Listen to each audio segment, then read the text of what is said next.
It's time for another Silverbird Selection game review, but this is something a little bit different to the norm because this is not an official Firebird release. What I'm reviewing today is the Wild Bunch. Now this was released in 2009 as a homebrew release by Psytronik Software, and the backstory for this is that the game was released for the Spectrum and Amstrad back in the 80s, 1985 to be precise, and programmer Jon Wells started working on a Commodore 64 version in the late 80s but never finished it. He then finally finished it in 2009 and it was published by Psytronik. You can still buy it from their website, and there's also a story about the making of the game on Jon Wells' website, so I'll put links to both those things in the video description. So let's take a look at the game. It cost $7.99 by the way when I bought it, but it seems to have gone up to $8.99 now if you do want to buy a copy. Let's get on and take a look at the Wild Bunch and see how the Commodore 64 version plays. Let's begin as always by taking a look at the packaging then, and this is a recreation of the Silver Range packaging for the game for the Spectrum and Amstrad. Obviously got the Commodore 64 denotation on there, and the only other difference is instead of saying Silver Range 199 in the corner, it says Silver Range Special Edition. Pretty nice image on the front of the cowboy riding his horse. Doesn't look like he's having a good time on that horse. It looks a bit out of control. And the Wild Bunch logo at the bottom and the Firebird logo. I presume they licensed this in some way from Firebird when they were creating this packaging. I'm not really sure. So you can see the Wild Bunch logo on the spine there. Also some cactuses in the background from the background image. And on the back, as usual, a couple of screenshots of the Commodore 64 game. You can see a cactus with a vulture on it there. And also the cowboy in the street about to have a duel. And it says intrigue and action in the pioneering Wild West. So yeah, very good recreation of a typical Firebird Silver Range packaging there, which to be fair it was released in. But also we're going to see as we go inside, there's another version of the packaging. We'll get onto that in just a second. So as I just mentioned, there is a second variation of the packaging, and as you can see, it's a recreation of the earlier Silver Range packaging from Firebird with the big screenshot on the front and the big Firebird logo. It was released in this style packaging as well for the Spectrum and Amstrad. Again, you've got the Commodore 64 branding on there. Basically it's a reversible packaging, and the instructions are recreated twice, so they're there and then they're also on what would be effectively the inside of the Silver Range packaging. So let's take a look at those instructions. As you can see, it says the Wild Bunch, copyright 2009 Jon Wells. A man has been shot and you're discovered with a smoking Colt 45 at the scene of the crime. Make a careful note of the dying man's description of his killer. This is a vital clue that may help you prove your innocence. Meanwhile, the sheriff has sent a Pinkerton agent on your trail while you attempt to identify and capture the member of the Wild Bunch who committed the murder and bring him to justice. Hunted by the law and on the run, you must keep your strength up and avoid getting killed by playing poker for food, guns and ammunition. And it takes strength and guts to face a showdown with the Wild Bunch. And then you've got the typical loading instructions, and then the gameplay instructions, 3 levels of difficulty, a bunch of hints there which I'm not going to go through in any great detail right here, and also the credits at the bottom there. Original Spectrum and Amstrad version by Kevin Smith, presumably not the guy who did Clerks and other such films. Commodore 64 version by Jon Wells, and a few other bits and pieces there about who helped create it. So yeah, nice packaging. I like the fact it's reversible, so you can choose which version you want it to look like. I was always obviously going to choose the more impressive Silver Range style packaging. Okay, so the game's loading as you can see, and here's the title screen. It says the Wild Bunch. It also says Firebird underneath it, which is a bit strange given that it's not actually their release, but there you go. It's also got the vulture and the cactus and the sunset, all very nicely drawn, and we've got some loading music which I don't think we ever got on any Firebird game, so that's a nice touch. Very atmospheric Wild West style music, very nicely done.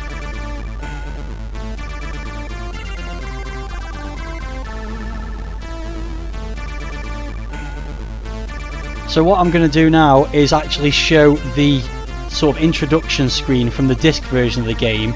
You don't get this on the tape, but you do get supplied when you buy the tape. You do get a ROM image or an emulator image of the disc version as well. So there's an exclusive introductory sequence that's only on the disc version. So I'm going to cut to show that in a moment, and then obviously we'll get back to the game that's loaded off the tape to play the actual game.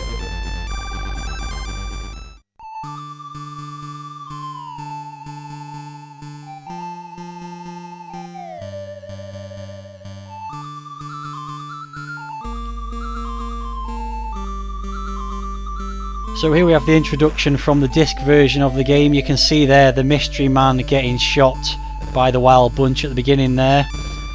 Just going to mention that I'm not going to be factoring this into my review scores because the tape version wouldn't feature this nice introduction. It is fantastic with the sunset in the background. This is your character here discovering the shot man, and in a moment you'll see the sheriff ride up and see that, and assume that this was the man that shot him, even though it wasn't. There you go. Some great music in the background as well. As I say, not going to factor this into the presentation score because this would give it a 10 out of 10 for presentation. It is really atmospheric and really nicely done, but I won't be factoring it in. I'll let it play out until we get to the menu screen, but I'm not going to say any more about it, just to say it's really impressive.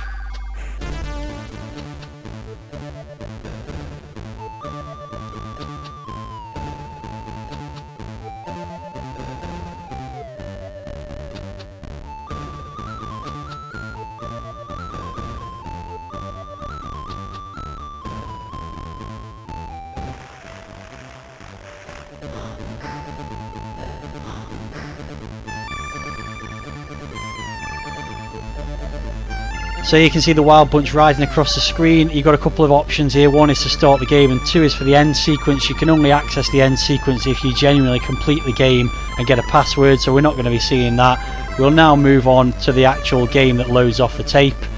All really good stuff, but as I say, this isn't really part of the tape version, so I'm not going to be factoring it into those final review scores. I've already said that way too many times.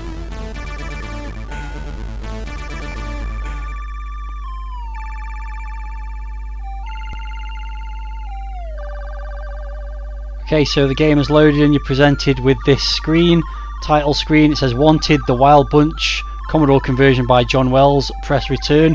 This game is completely keyboard controlled, so I won't be using the joystick for anything, obviously. It's got some music, it's got the same music I think as when it was loading in the background. We'll be hearing that music at various times, so I'm not going to dwell on it for too long. Let's press return and get the game started. So the music fades out, and the first thing it does is ask you to enter your name. So let's just call myself Matty the Kid because I'm a cowboy, obviously, so let's go with that. Then it's a difficulty level. We'll just go with level 1, which is the lowest I think. And then you get the story so far, which is the recreation, or a repeat if you like, of what was in the instructions. Basically, you've found a dying man, he's been shot by somebody. It says here the man with no eyebrows is the person that shot him. That does change each time you play the game. I think there's a limited set of possible descriptive features for the guy from the Wild Bunch that actually killed him. So then he dies, you pick up his Colt 45, and then the sheriff sees you and you have to run because he basically thinks that you've committed the murder. So let's move on to the next screen. You're a wanted man. Your only chance to prove your innocence is to find the real killer, a member of the dreaded Wild Bunch. Press a key and the music fades out again. And you're presented with a overworld map, pretty simple. There's 5 locations. You can start at any one of those locations and then you have to travel between them from that point onwards. You start with the ability to just materialize in one of them. So let's start by going to Dry Gulch. No, actually let's start in the middle. Let's go to Nugget City, number 3. So as you can see, I've materialised in Nugget City. There's various options. Now one thing it recommends that you do in the instructions is go to the telegraph office to find out if the Pinkerton agent who's there to track you down is in the same town as you, because if he is and he finds you, then it's game over. So let's do that first. Go to the telegraph office. For $20 you can see the latest telegraphs, so let's say yes. Okay, so it says from Dry Gulch, Pinkerton agent Charles A. Siringo arrived in search of a fugitive known as Matty the Kid. Press return. So he's in Dry Gulch, which means he's not in the town I'm in at the moment, so that's good news. And then there are various options again for going to the saloon, the store, sheriff's office and so on. So let's go to the sheriff's office. There you can see the latest wanted posters. So you can see that here Harry Longberry is wanted. And for the description you can look at the picture and you can see he's got a scar on his left cheek. So basically you have to start making notes at this point to try and keep track, sorry, of who each member of the Wild Bunch is. So you can quite clearly see that this guy's got eyebrows, so he's not going to be the killer of the mystery man at the beginning, but we are going to come across this guy at some point in one of the bars. So we've got the information about what he did and all that kind of stuff, and he's wanted dead or alive $100. So let's move on. And next stop, let's go to the Saloon. And you can do a few things here. You can drink, you can play poker, you can look around, you can leave. Let's start with a game of poker.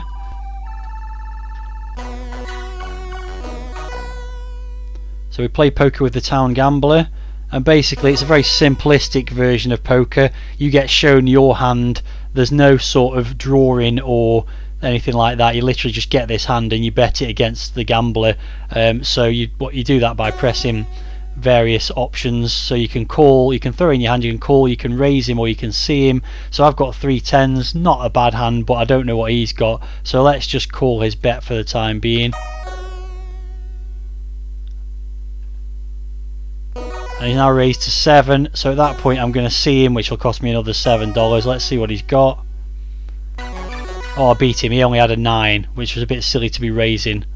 Really, he's not the best poker player, shall we say. So I've won a bit of money there.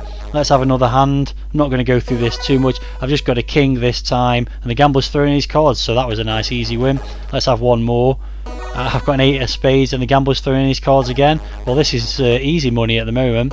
3 tens and he's throwing his cards again. Let's keep going. Okay, so now I've got an 8 high straight and the gambler's throwing in his cards again. This is I'm just racking up the $1 here. Okay, so the gambler's bet $2. I've got a pair of 8s. Let's just see him for that. He's probably got better than me this time, I would suggest. Yeah, he had the 8 high straight. What you'll notice if you play this a few times is that there aren't that many hands. There's various pairs, there's some 3 of a kinds, and then there's a lot of straights which always tend to be the same kind of straight. So let's do one more hand, see if we can win big. No, gambler's throwing in his cards again. That'll do for now. I've won a little bit of money there at least. Let's go no. So let's have a look around now. So a man walks into the saloon with a moustache. Do you want to challenge him? Well, I don't know who this is at the moment. If it had said he'd got a scar on his cheek, then I would have known who it is, but I don't know who this is, so the best thing to do right now is just not challenge him. We'll get onto that when we find a guy that I can actually recognise. So that's it for that really. Let's leave this and head... Oh no, we need to go to the store now and get some supplies, because the next thing we're going to be doing is moving to another town. So right at the moment I don't have enough money to buy a horse, which is a bit of a problem, and in fact because of that I'm actually going to go back and do some more gambling and try and get a bit more money, but you're not really going to be too enthralled by watching me gamble for a while, so I'll stop the recording for now, try and make some more money, and then come back to the store to buy a few things. Right, so I spent a bit of time in the saloon gambling, and let's be honest, it didn't go well. If you look at my status, which I do by pressing 6, I've got $6 left. Yeah, it went really badly. This also tells you what you've got in your inventory. As you can see, I've got a Colt 45 and some bullets at the moment, and my combat strength is currently 1500. I've not done anything regarding combat yet. So let's go back to the saloon and see if there's anyone in there. Let's a quick look around. No, nobody there, so I'm a bit stuck now because I can't fight anyone or try and arrest anyone to take to the sheriff to claim a reward. I really can't do anything other than try and travel somewhere, so I'm going to go to the store. I was hoping to earn enough money to buy a horse. I didn't do that, so all I can do is buy enough food for 3 days, which is option number 10. Buy 3 of those. That's food for 1 day times 3. Basically can't buy anything else at the moment. This is not going to be good. I think this is going to end up in me dying in the desert, but what I'm going to do is move on by pressing 5. So I'm currently in Nugget City. I'm going to go to Dodge City because I think that looks like it's closest. It's 2 days ride across the open range. So I'm going to start my journey by pressing A. But because I've got no horse, it'll actually take 4 days. So what we have now is a text-based journey, sort of overview, commentary if you like, I'm on the open range, I'm thirsty because I've got no water. A mean vicious lurker charges towards you with strength of 86. So what I have to do is decide whether to run, fight or bribe. So I'll try running because I don't really want to burn up energy unless I have to. And it says this every time from my experience that you try and run. It says he's a quick, mean, vicious lurker, so can't run away from him. I've lost a bit more strength, so I'm going to have to fight him. So I'm going to use 100 strength against his 86, hopefully that'll be enough. And I've killed him, but I've used all my bullets up now. Still thirsty. A tough, ugly red Indian springs out, strength 48. Run, fight or bribe. Can't bribe him because I've got no money. So I'm going to have to fight him, and I'm going to have to use brute strength now because I've got no bullets left. So I'm going to go with 75 strength.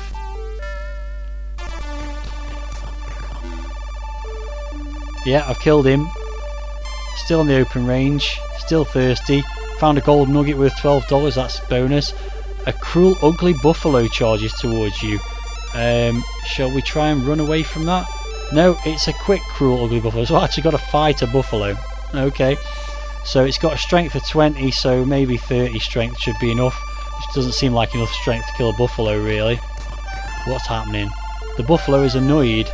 Okay, so I've got to fight again with more strength. So let's go with 50. And I've killed the buffalo now with my bare hands. That's quite impressive, but that was all just on day one. So I've got to keep on going through this until I've worked through the 4 days. So I've got a bounty hunter this time. Let's fight him, use 100 strength. The problem is I'm going to run out of food and water, so my strength is going to drain naturally, as well as having to fight all these people. It does get a little bit annoying that every step of your journey you find someone that you've got to fight. So a cruel, nasty bandit. Let's fight him. His strength's not that much, so let's try and use 40. Yeah, got rid of him again. Last day of the journey. Hungry, thirsty. Now I've got a tough, desperate gunslinger. Strength 29, so let's fight him again. Let's use 50 strength again. Cool music in the background, by the way.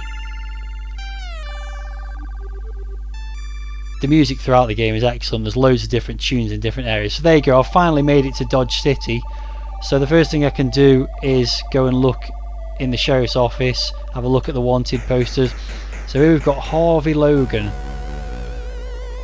Tall, Texas, wanted for cattle rustling, murder, fraud, bank and train robbery. Again, $100 reward for him. I don't see really any distinguishing features there.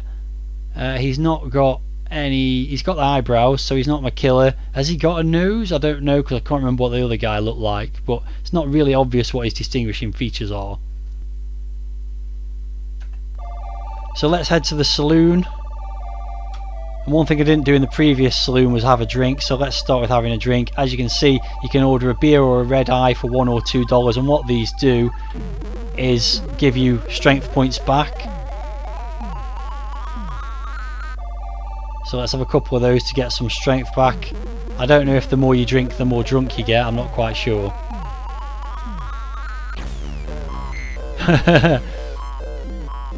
You feel dizzy and stumble into a lonesome cowboy who hits you very hard. Your strength is 935. So I don't think that worked out particularly well. Let's go back to the saloon and have a look around.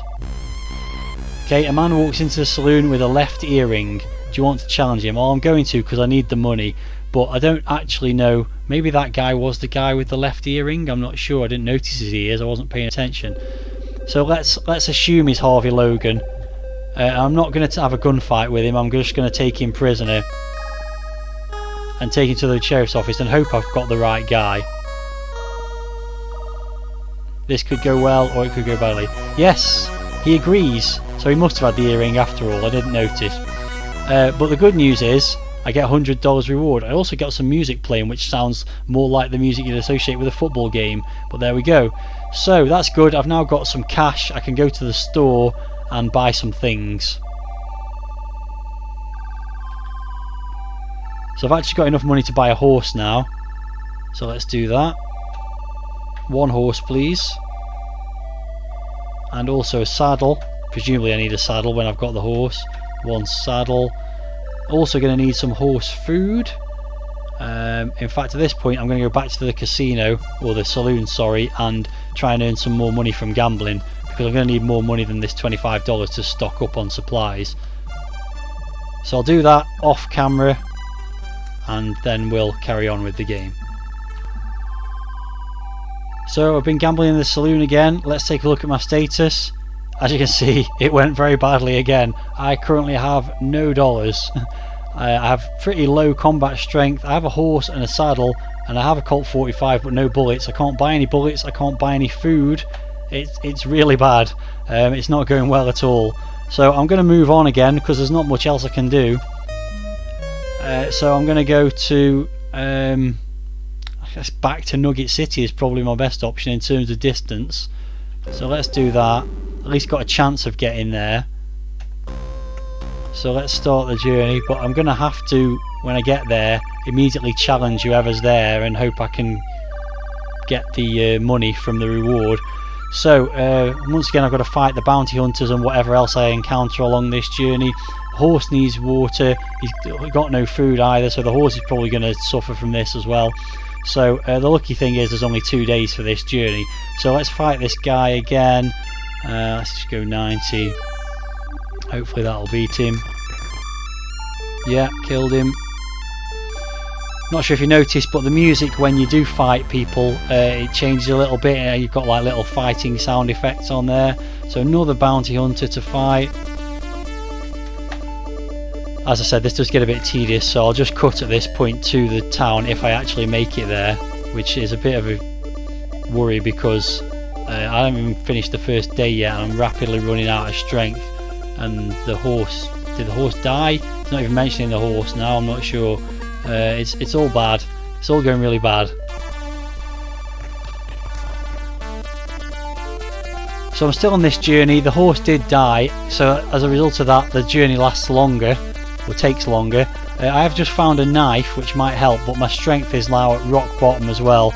I only got 170 left, so I've got to be very careful about how much strength I use, but also if I use too little I'll have to fight the guy again and use more strength. So this is a really bad situation right now. I'm on day 4 of the journey, so if I can fight this gunslinger and succeed I may just make it, but then when I get to the town I've got like no energy, no money or anything, so it's surely going to end badly. I have made it to the town. Let's quickly go to the sheriff's office and see if there's any other guys. Now we've already got Harry on the list, the same guy with the scar on the cheek. So let's go to the saloon and see if there's anyone there. Man walks into the saloon with a moustache. Yes, I'm going to have to challenge him. I don't know who he is. He's not Harvey and he's not Harry, so he's either Ben, Elsa or George. Let's go with Ben and let's have a gunfight with him, because if I get this wrong it's going to end badly anyway. So let's just see how it goes and see how the gunfight goes. So here we get some graphics quite nicely drawn of the gunslinger in the street with the hotel and the jail. Some birds fly in the background. This music plays for a little bit and then it gets quite tense as you have to get towards the actual draw, and the idea is when he draws you have to press the space bar, but if you press it before he draws you kill him unlawfully somehow. So we just have to wait.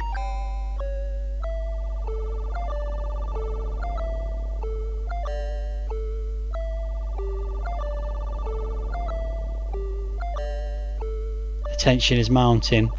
Oh, he got me. Oh, okay, I didn't even see him draw then. So there you go, I'm dead.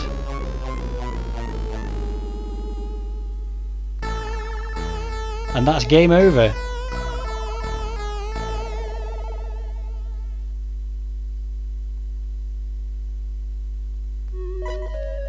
So I went to the Great Ranch in the Sky because I didn't have any bullets. Of course I didn't have any bullets. I forgot I got no bullets and I couldn't buy any. So that was a terrible thing to do.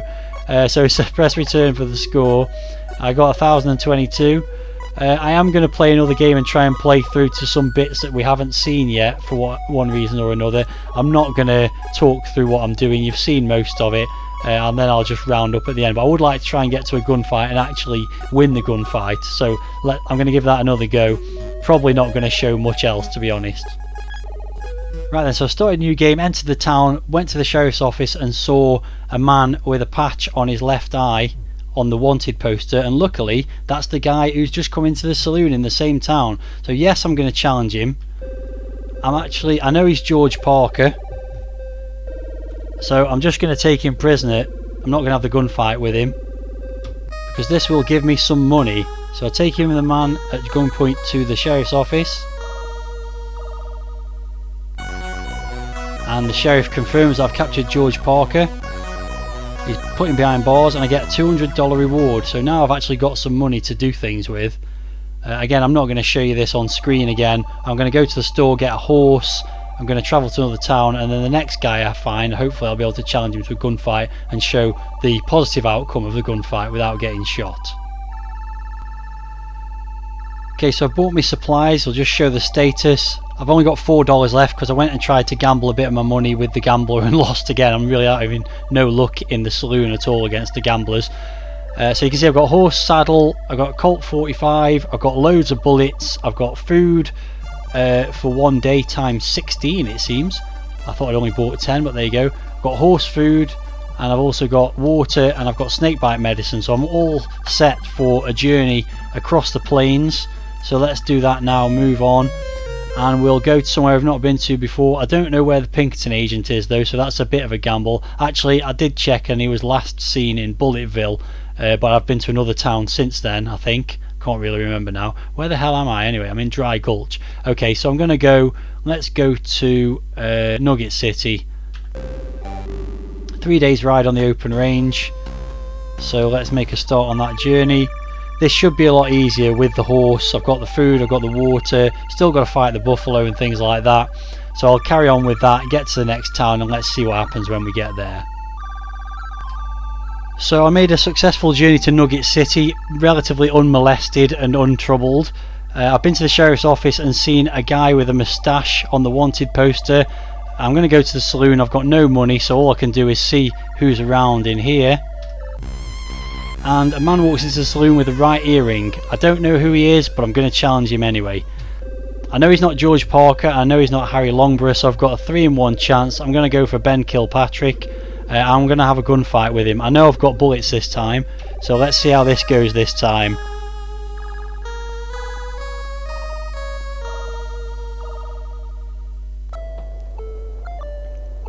So once again you get the build up to the gunfight. I just need to very carefully pay attention to when he draws this time and hit the spacebar, and hopefully I'll kill him, and if I don't I'll die and it'll be game over again.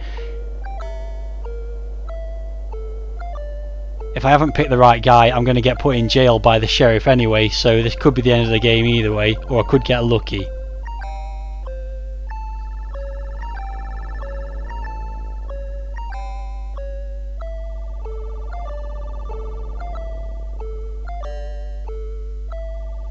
The tension is building once again.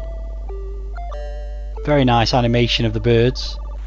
No, he got me! I wasn't paying attention. Oh, I'm dead again. That's annoying.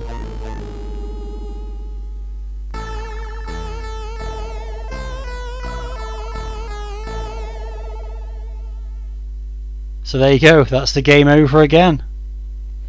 Bit disappointing, haven't really got very far in it, but there you go. I was too slow. Oh, you really have to be quick on the draw, but I suppose that's fair enough, that's what the game is about. It is quite frustrating that you can get quite far in the game and then just die for not paying attention, it has to be said. But I guess that's the price you pay for being in the Wild West. So I only got 357 points that time, a lot less than the previous game, which is strange because I felt like I'd actually made a bit more progress, but there you go. So you've probably seen enough of the game, I would say. I've been playing it for a good long while now, so let's move on to the review scores. And I'm reviewing this as though it's a game released in 1985 costing $1.99 rather than this $7.99 release from 2009 basically. So let's get back to the title screen and do the review scores.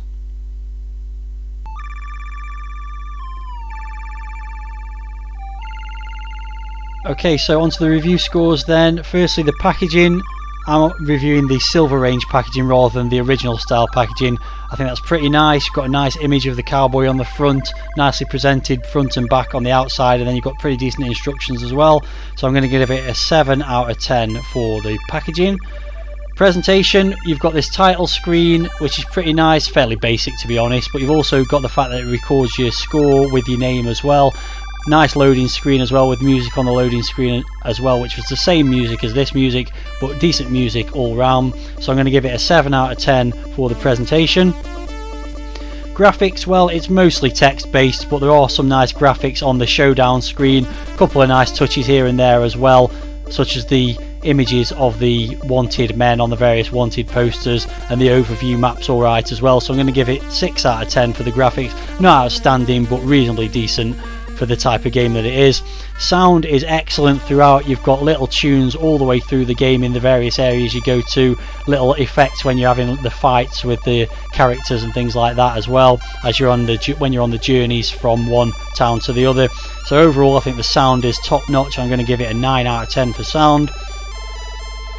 Playability, well, it's kind of an RPG light, I suppose you would say. You've got health, you've got to pick up items, you've got to move from one area to another for the various showdowns. The gameplay does get a bit frustrating when you're moving from one town to another, especially if the journey's quite long and you're having to fight countless enemies and drain your health, and you do find objects now and then when you're on the journeys, but it does get a bit tedious. And also the fact that one little mistake can lead to you losing all your money, or getting shot, or getting killed, or getting put in jail, so it's quite frustrating. I imagine getting to the end of the game, defeating all 5 members of the Wild Bunch and succeeding with getting the guy that killed the mysterious stranger at the beginning of the game is particularly difficult, and I've got nowhere near to doing that. So as a result of all that, I'm going to give it a playability score of 6. That gives it a total score of 7.5, and I would say if it had been released as a $1.99 game, even though it is quite difficult, you got a lot of longevity about it and replayability, I'd definitely say it'd be worth the $1.99 asking price. As a $7 or $8.99 game, probably not really worth it for me. I do understand why it costs that much. Obviously that a lot has to go into the production of these games, so I understand and appreciate why Psytronik charged that amount for it. So there you go, it won't count that score in the overall average for the games in the Silver Range or the Silverbird range, but definitely an interesting curiosity and well worth playing. If you've got any thoughts about the game, then let me know in the video comments. That's all for this review. Thanks very much for watching, and I'll see you next time.